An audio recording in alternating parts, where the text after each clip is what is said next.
So what are you doing? Nothing. Nothing? Why not? I'm trying to get on this Lifestyle Radio website. Sounds like a cool website. Yeah, it's alright. Oh, wait, I might have it. You might have it. You're listening to Lifestyle Radio. The opinions expressed during this show are those of the individual participants and do not necessarily reflect the opinions of their associated organizations or Lifestyle Radio. The opinions expressed during this show are those of the individual participants and do not necessarily reflect the opinions of their associated organizations or Lifestyle Radio. The opinions expressed during this show are those of the individual participants and do not necessarily reflect the opinions of their associated organizations or Lifestyle Radio. Cannabis is with me, Tamarijuana. We're hailing out of, well, it's usually sunny Cranbrook, BC, but this morning it's rather rainy and crappy out, so I'm not sure what the weather's like across the rest of the country, but this morning it's not so sunny out here. I'd like to welcome everybody to my new show. We're going to call in experts, bring everybody kind of together as a patient access point to bring everybody to the experts that they might be out needing to ask questions to that they can't get to on a regular basis. This morning I have Debbie Giffin with me. She's the chair of Maritimers United for Medical Marijuana out in Nova Scotia, as well as I have Ted Smith with me because this show is dedicated to Gayle Quinn, medicine woman. Gayle has been a huge impact in my life and many other lives across this country with all her. There's just so much, you can't even pinpoint which point she came in and which point that she exuberated her wealth of knowledge on a regular basis. There's so many patients that she helped, so many people in general that she helped with all her knowledge, education about medical cannabis. Debbie was able to spend some time with Gayle over the last decade or more, and we brought Debbie here to be able to share some of her memories and really celebrate Gayle's life with some happy, stories about the times they spent together. And if anybody else has anything that they'd like to contribute, you can call in or answer to there's a message on our Hangouts page that you can put messages in. Now, Ted is also here with us this morning. Out of respect for him, I'd like, to kind of keep it kind of light. And, it's been difficult, I'm sure, for him. So, Debbie, welcome to the show. And Ted, please welcome to the show and say good morning to everybody. Good morning. Deb? Good morning, and thank you for having me.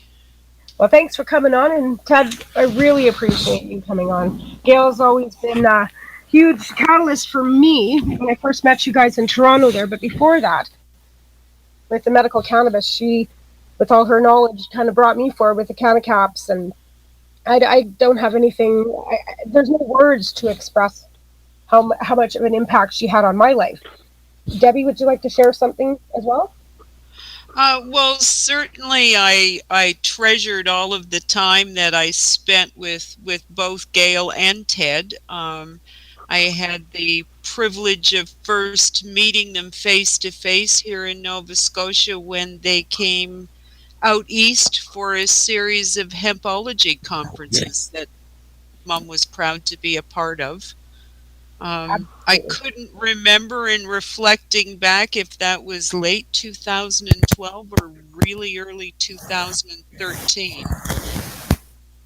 Well, Gayle started so early, like she was 13 years old when she was first introduced to cannabis, and then over the years just expanded with all her knowledge about herbs and medicines, natural medicines, right? Well, certainly she's been a wealth of knowledge to one and all who've been receptive to receiving that knowledge for many a long year, and her passing has certainly left a void in the country. Absolutely. And she will definitely be missed from coast to coast to coast. Judging by the testimonies I saw online, both before and after she passed, the number of people that were sharing profile pictures on Facebook and that sort of thing. Right. Well, that's something that I think it was Abdi that started, that we all wanted to, tribute and honor her. But over the years, there's been so many, beneficial things that she has done with, Hempology 101, having that at the UBC, which is historic to have anything cannabis related into it. Generalized university. Ted, you had a huge instrumental, position in bringing all that forward. Would you like to speak a little bit about how you first started with the UBC and getting Hempology 101 with Gayle going? Okay, well, I guess Gayle came into my life about 13 years ago when she joined the Victoria Cannabis Buyers Club. She was pretty sick at the time and basically homeless, having left Salt Spring Island where she raised her boys. And she started volunteering and helping out right away. We already had a club at the University of Victoria.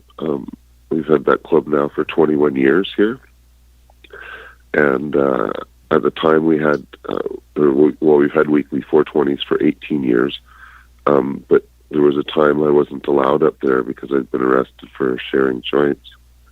And that's when Gayle showed up, and she just immediately took charge and started going up and speaking and organizing the students. And so it wasn't very long before I hired her at the Buyers Club to start working on the front desk.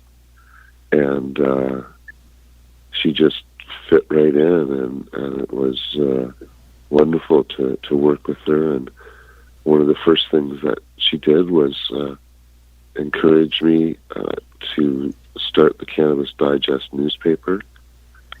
She thought it was really important to inform the members of our club and the public about a number of things, including our trials. At the time, I'd been raided by the police on our store 4 times, and I had trials for sharing cookies and sharing joints at the university going. So I had 6 different trials I was organizing, and Health Canada just had new regulations, and dispensaries were struggling, and we had new products coming out all the time. So the newsletter, was really important to do, and Gayle really was a big part of getting that going. And then she testified in a couple of the trials at the club, the early trials. And then I fell in love with her. And after 3 years of working together, I ended up leaving my old partner at the time and moving in with Gayle. In the meantime, she had her divorce money come through, and she bought property here in Cobble Hill. And it was 10 years of bliss ever since then. Absolutely, Ted. She was definitely, a very strong person, right from the inside out. Like, even when I first met her, she had already, like, this is back in 2014, we were at TY. She'd already been through all those health issues. She'd already, the mastectomy and the cancer, and she was the firmest hug you could get out of her. And it was just like an instant kindred connection. Like, she was just somebody you could really talk to, and she would listen to you, and then also, be very blunt about giving advice back. And I think that's why I admired her so much, because she was just so knowledgeable. There was just nothing that she could not wrap herself around and really take a hold of. And I can't imagine, like I said, there are no words for the grief that I'm sure that you're feeling right now. I can't imagine. Deb, is there something else that you can contribute for a minute here? Or? I can't think of any specifics other than enjoying Gayle's warmth, caring ways, and like you just spoke of, Tamara, her ability to connect with people so quickly, so readily. She was just extremely down to earth and truly a wonderful lady inside and out. Absolutely. I regret the fact that there was many times that I, would like to have gotten out to the coast, but financial and family burdens make it so you can't travel around so much. And it's one regret I will have or always have, that I wasn't able to go out and see Cobble Hill and spend some time. But my memories of her I will be able to cherish, that I do have, and as simply as that. Like, I think that, like, Carly Thiessen had made a comment that she wouldn't want us to be sad. She would want us to be embracing and putting forward all the extra educational knowledge that we all have, that we got from her as well. And I don't know how many times that I go back to a Cannabis Digest, as Ted was speaking about, that, and go back to reference something else that was in Cannabis Digest. I was able to get the mail out once a month, even living in Alberta at that point in time. They were, you can get a hold of Cannabis Digest on their website, and they were sending them out free. So there was no problem with getting it in the mail for absolutely nothing, which was a cost to them as well. Like, I can't imagine the dollars that they were out for trying to send out the education free to so many people, just to make sure that the education and awareness was getting out across the country. And issue Now, number hemp policy 101. issue number 50 was just published, wasn't it, Ted, or is about to be? We're working on it right now. I've had to delay it a little bit because I just can't work yet. But hopefully, in the next couple of weeks, we'll get it out. Yeah, absolutely. And I don't think you have to. There's no pressure. We all quite understand that you take as much time as you absolutely need. As far there's no time limit on anything, I really like to bring it back around. I really want to get this out and move on with my life, so it should be out in a couple of weeks. Yeah.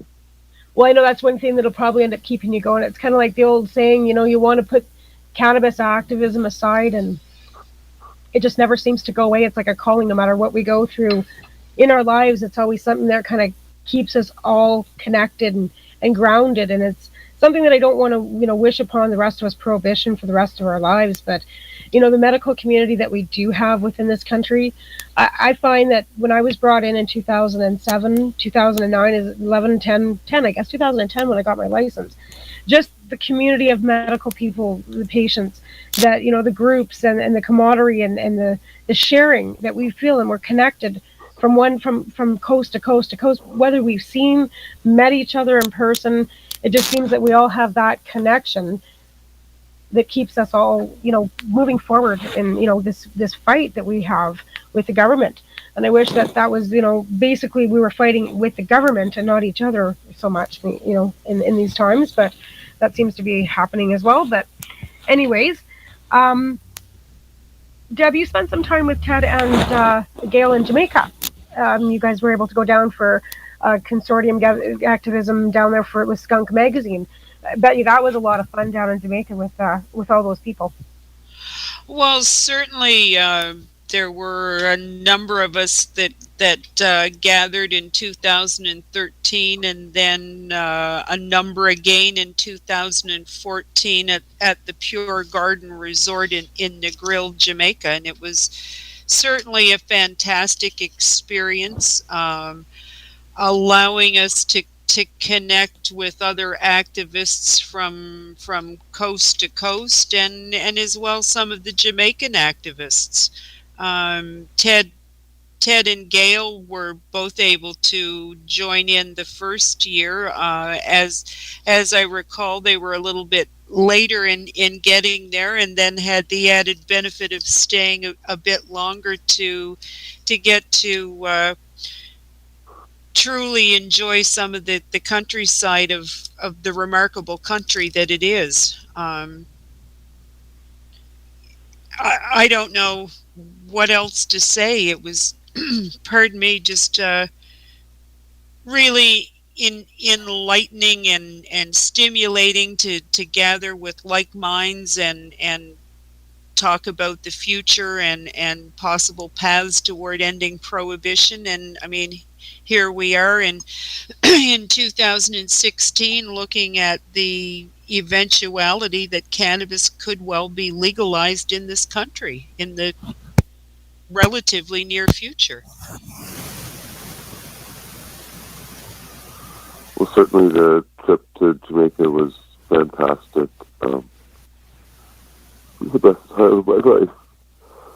And it was really wonderful being able to hang out with other activists like Debbie, who normally, even if we do see it, it would be at a one-day event for the afternoon, whereas spending all day and all night, living with other activists really allowed for a much more in-depth interaction that I think was very rewarding on a personal and professional level. Certainly, for Gayle and I, that was a magical time. It was after she had lost her breast to cancer already. And so there was a window there when we did our tours across Canada at the end of 2012, and then April 2013 when we went to Jamaica, and that summer we toured as much as we could because I think we knew the cancer was likely going to come back. So we made the most of it while we could.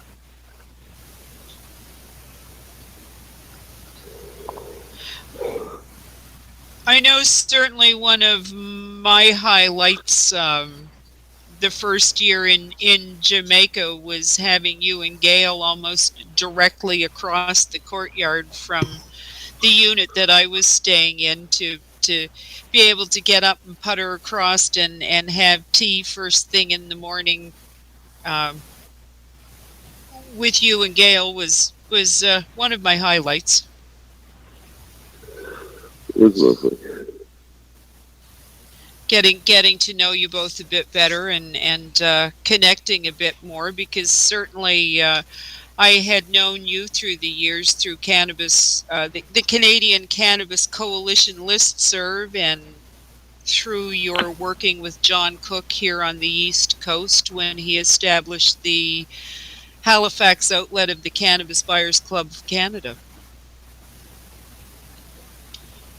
And then had seen and gotten to know Gayle a little bit online, but certainly, like you said, getting to spend quality time and quantities of time with other activists was certainly a wonderful experience.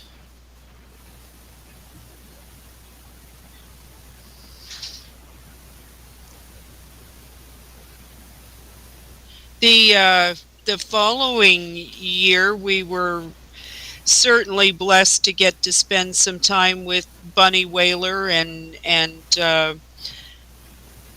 some of the other folks on the island who were lobbying with the Jamaican government. And that was quite interesting as well.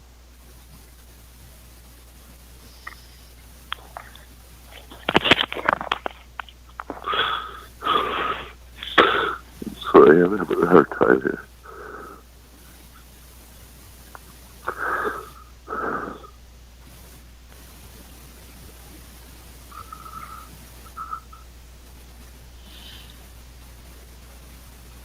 And then, of course, we had the time that Tamara alluded to earlier at the Treating Yourself Expo, and that was all the three encounters between Hempology, Jamaica, and Treating Yourself was all basically within about maybe a 5-6 month period. So it going to Treating Yourself certainly felt like old home week, if you will. I was having, can you hear me now? Yes. Oh, I was having some troubles with my mic there. And I was like, where did you go? Sorry. Okay, now, yeah, exactly. And Treating Yourself was a really great time. But like I was trying to say earlier, when my mic wasn't working, is for our listeners to, you two are on opposite ends of the country. Like Ted's in Victoria, BC, and you're in Nova Scotia. So to have, like I was saying, all the camaraderie that we've had over the years within our communities is almost unheard of, you know what I'm saying? And to have that closeness, because we do gather together within our community with TY and Jamaica and all these other places that we've been able to go to.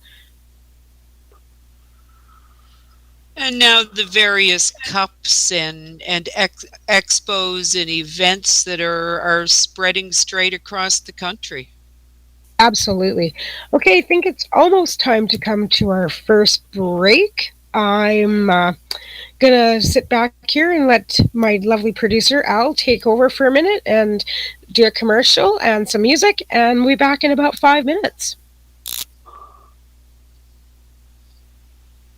The following is a public service announcement from the Canadian Therapeutic Cannabis Partners Society. The Canadian Therapeutic Cannabis Partners Society is a non-profit organization dedicated to ensuring improved access to therapeutic cannabis and cannabis byproducts in Canada. With a federal government that has committed to legalizing cannabis, we feel it is our duty to ensure that the medicinal use of cannabis doesn't get lost in the process and that there are clear distinctions made between the medicinal and recreational use of cannabis.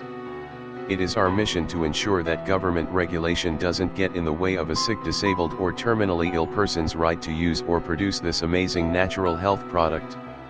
If you would like to get involved, you can contact us on the internet.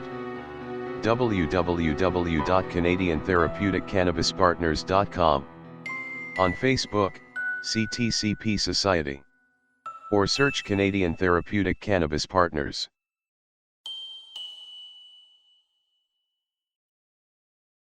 You're listening to Lifestyle Radio.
It's like, oh no, where did she go? But I'm here now, so. And you are I think back. we have another. No, you are back. Yeah. Awesome. And Debbie's still hanging in there? Is your grinder still grinding? I put that behind my computer screen because I could sit here and compulsively grind throughout the whole show. Okay, I guess we're back. So thanks to Al, my producer, for keeping me on track. And we have Debbie Schultz Giffin from Mum with us this morning, and Ted Smith from Victoria's Buyers Club, and we're talking about good memories about Gayle Quinn, his love and partner in life for the last 10 years. Gayle was a huge inspiration to many of us across the country, and having Ted with us is a huge honor, and I understand how difficult this is for him, being that she was such a huge impact for not just the rest of us, but in his life. They have a beautiful little piece of property out on the island, and they've spent many years building a life together, and now that she's passed on, it's, can't be an easy thing to get through. Other good memories that, I have of recapping back to is the fact that a lot of videos were also put out with Gayle speaking and Ted speaking. And Ted, the one I kind of go back to is the one she was standing there. I think it was one of the first times she spoke, and she looked so nervous, and the way you two, kind of interact with each other, and it just warms my heart to see the two of you just being so in tune with, she didn't even have to say anything, and you'd be over there handing her the cookie, or it's quite. It's warming, and today's actually my anniversary with my husband for the last 12 years, and it's nice to see that other people have that much respect for each other, I guess. Thanks. Yeah, I guess the videos you're referring to are probably from the lectures we used to do at the University of Victoria. Right. We, for 9 years, did free non-credit lectures with our student club at UVic, and we filmed as many of the lectures as we could to put online so other people could gain from our knowledge.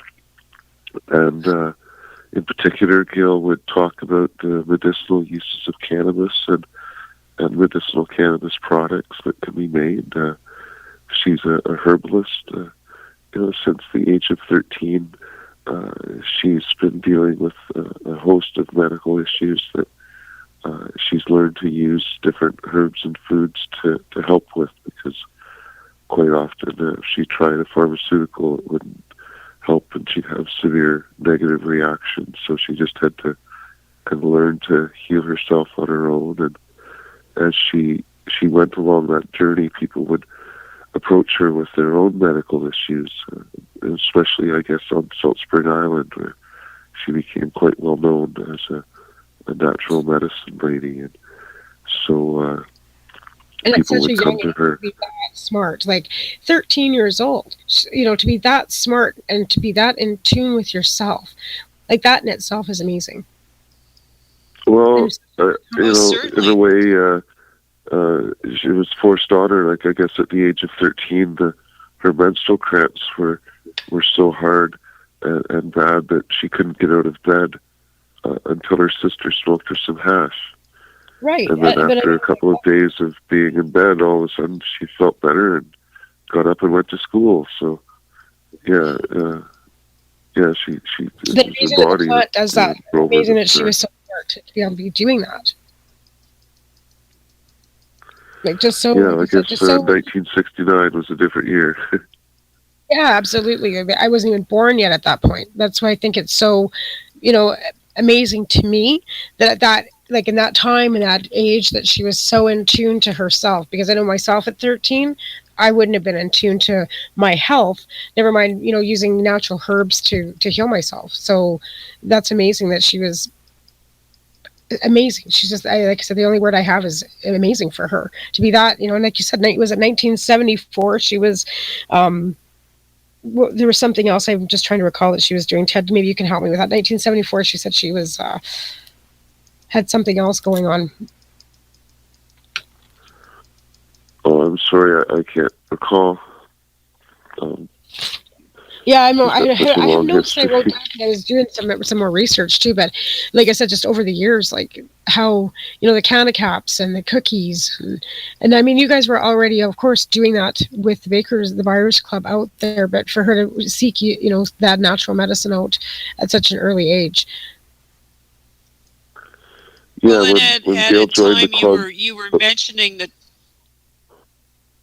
Go ahead, Ted. Go ahead, who? Yeah, no, go ahead. You were going to talk, and then we just kind of all jumped in at the same time. So go ahead. Well, I was just saying that when Gayle joined our club, we already had cannabis capsules we call Ryanols and some salve and massage oil, but they were all just made out of cannabis.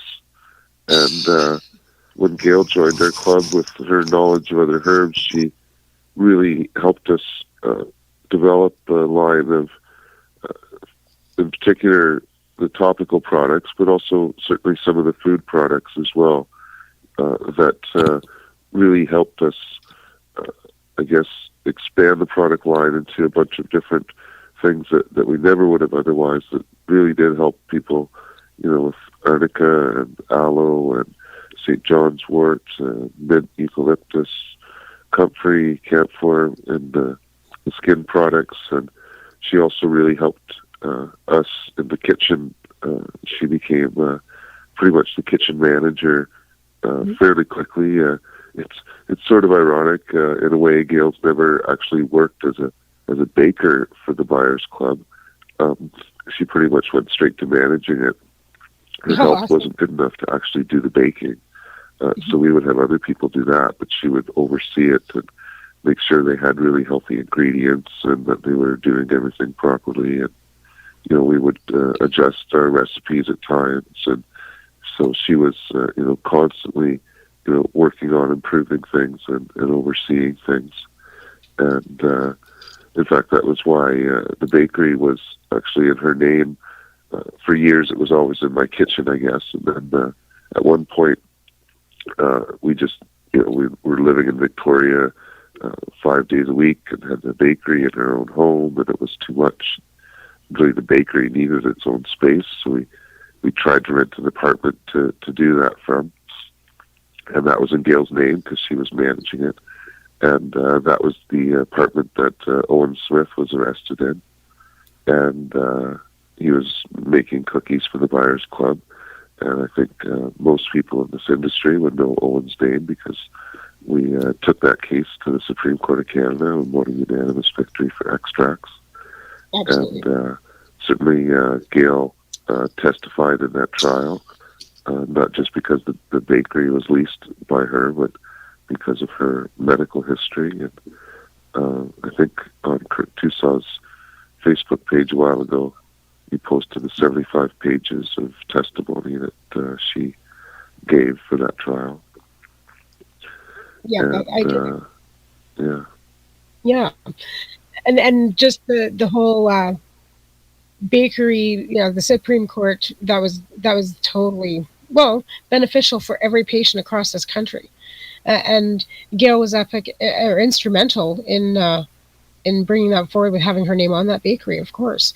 Now there was another time too, as well, that in the last year or so that you've had some bad memories, but is there anything good memory you'd like to share with all of us and tell, maybe a funny story you might have that would make make our listeners, kind of feel a little what she was more like? Because I remember just her smiling face and her funny, I guess, the picture of you two in your Superman costumes with her Wonder Woman costume. That always just made me giggle because I just think of her like standing there with her arms in the air, like she always had a great sense of humor with her as well, right? Well, we sure love to dress up and have fun at events. And yeah, she's got, we call it Wonder Buzz. And I got the Super Bud costume. And we would, take them to different cannabis events sometimes. Or in Victoria, we go to like the Pride Parade or Earth Walk and stuff like that. And just kind of ham it up. And it would be a really, really fun thing to do with her. Yeah, absolutely. And the runs that you do in your herb costume, and just the, like I said, always the smiling faces. That's one thing that I always remember, just the smiling face. Deb, is there anything else you'd like to add? I can't think of anything specific right off the top of my head. I'm assuming in listening to you chat about Gayle's huge involvement with the extract end of things, as far as the club went, that perhaps she had a hand in the cookbook as well that you folks have online. Okay, and we're just going to have to start that conversation again in about 5 minutes because it's break time. Sorry, guys. So we'll be back in about 5 after a commercial break and some music. Thank you. After a commercial break. Please hang up and try again. You're listening to Lifestyle Radio.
your own vegetables, flowers, or even medicinal plants can be a challenge without the right equipment and proper know-how. At BMA Hydroponics, not only are they your urban horticultural experts and suppliers, but their staff holds the customer's needs paramount to making a sale.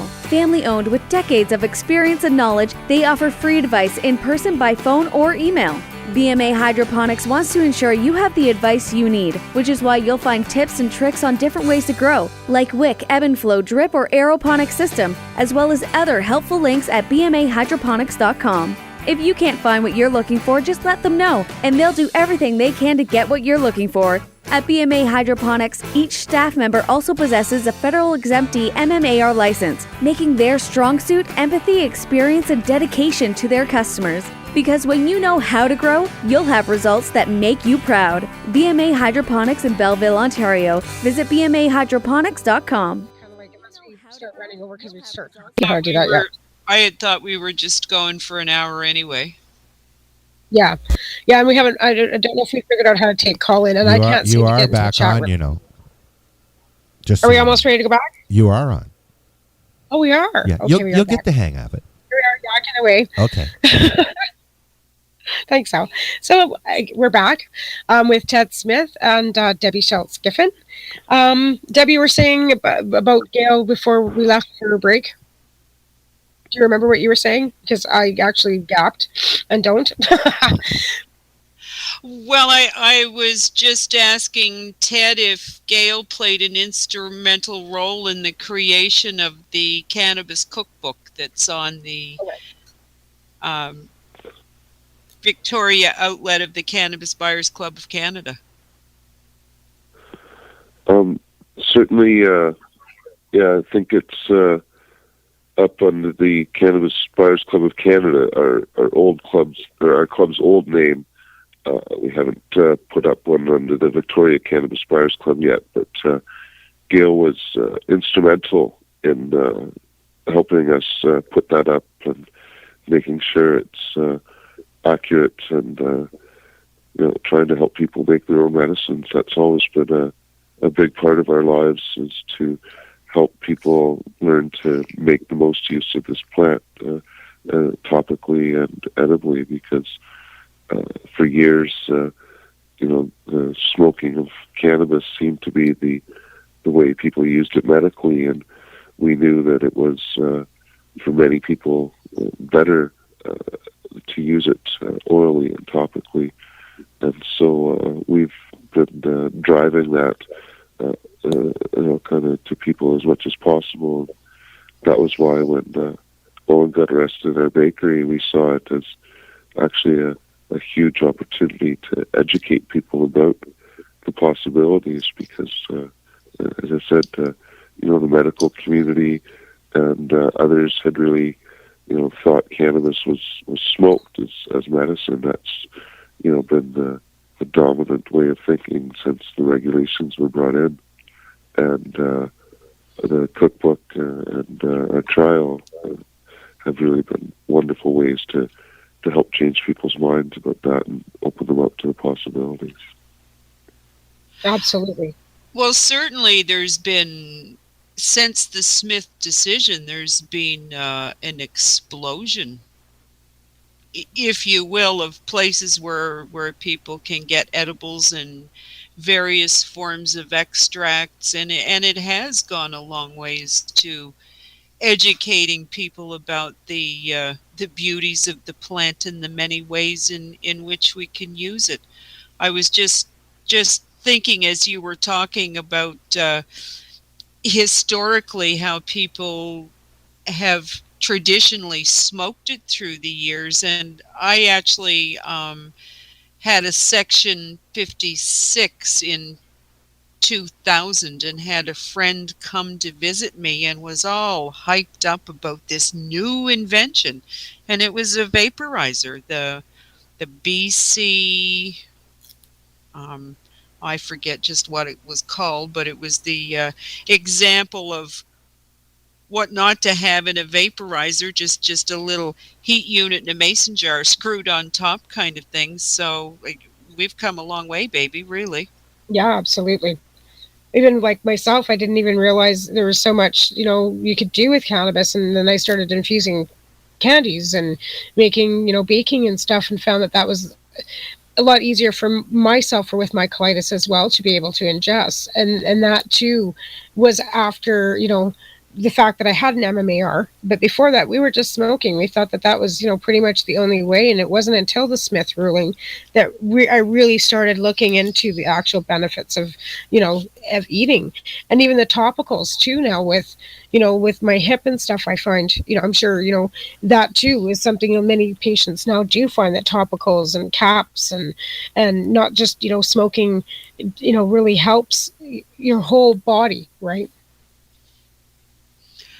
Oh, definitely. And the cookbook that was created is a resource that Mum has used through the years to download and take to different presentations and hand away to people who'd like that resource to take home and use. It's just been a great resource to have at our fingertips. Right. And Ted, you wrote. Thank you for that. Yeah, absolutely. And Ted, you also wrote Hempology 101 a few years ago. That too was, did you have, Gayle, have much, help and instrument in that book as well, or just the cookbook? Well, in fact, I might not have been able to publish my book without Gayle, because she used money from her inheritance to help me print it.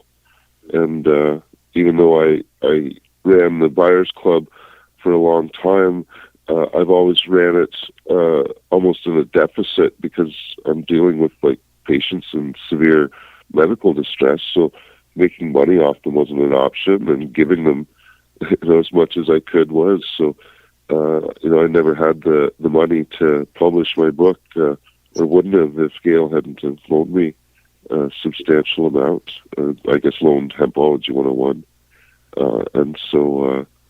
Yeah, in many ways, my book or the newspaper probably wouldn't be around if it weren't for her. Absolutely. So she's left her footprints for us to follow in many, many different ways, with her knowledge and, wealth of everything that she's put forward. There's so many footprints for so many people to follow in, and I think that's the best thing that we can do in our life, is to leave those footprints and behind, so that other people can follow in within them and do better, or hold hands along the way. So I'd like to thank you, Ted, for coming on the show today and sharing these memories with us, and taking the time out of your life to share these things with us. And I really do appreciate it, and I can't express, my deepest condolences to you and everybody that it has touched or been touched by Gayle Quinn. She was quite a woman, and medicine woman, mother, grandmother, wife. There's so many things that you can't put into words when somebody leaves us. So thank you very much, Ted, for joining us today, and just big hugs. I really appreciate you coming on. Thanks for having me. It's been great chatting, Ted. Under difficult times. My heart goes out.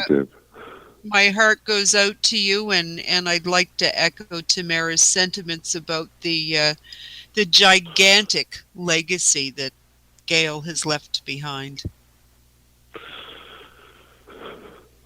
Thanks, dear. You too, and believe me, if we could virtually hug you from across the country, I'm sure you can feel there's many of us doing that to you right now.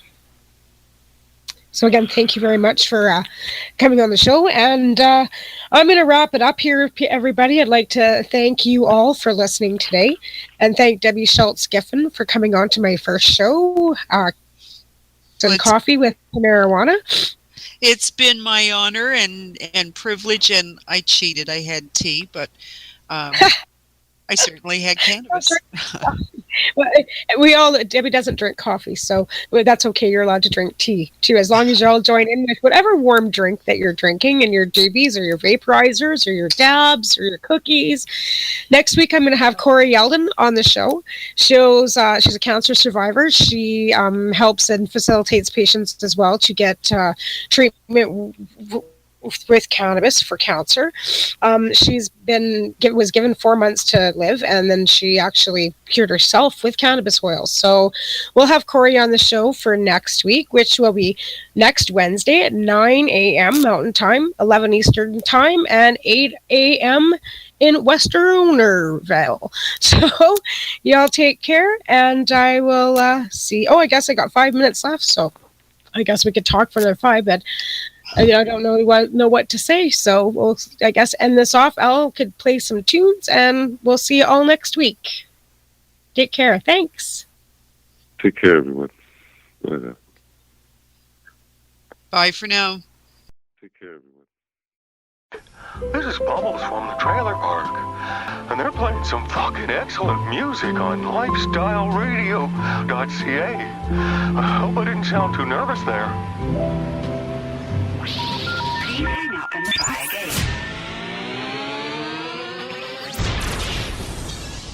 You're listening to Lifestyle Radio.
The National Task Force on Medicinal Cannabis is a group of not-for-profit organizations dedicated to influencing government policy with factual evidence. Our mission is to ensure that a constitutional medical program is developed that will address the concerns of all Canadians that require therapeutic cannabis. The task force is looking for dedicated people who are willing to contribute to our cause. We have formed this task force to foster a unified approach and focus on lobbying the federal government and Health Canada. We represent the combined expertise of thousands of patients with more than a decade of experience. As a task force participant, you, your business, or your group will have an opportunity to show that you care and offer your unique skills to promote the cause. If you would like to get involved, go to medcanataskforce.org. That's medcanataskforce.org and use the Contact Us link to get started. Help us help you. So what are you doing? Nothing. Nothing? Why not? Trying to get on this Lifestyle Radio website. Sounds like a cool website. Yeah, it's alright. Oh, wait, I might have it. You might have it. You're listening to Lifestyle Radio. The opinions expressed during this show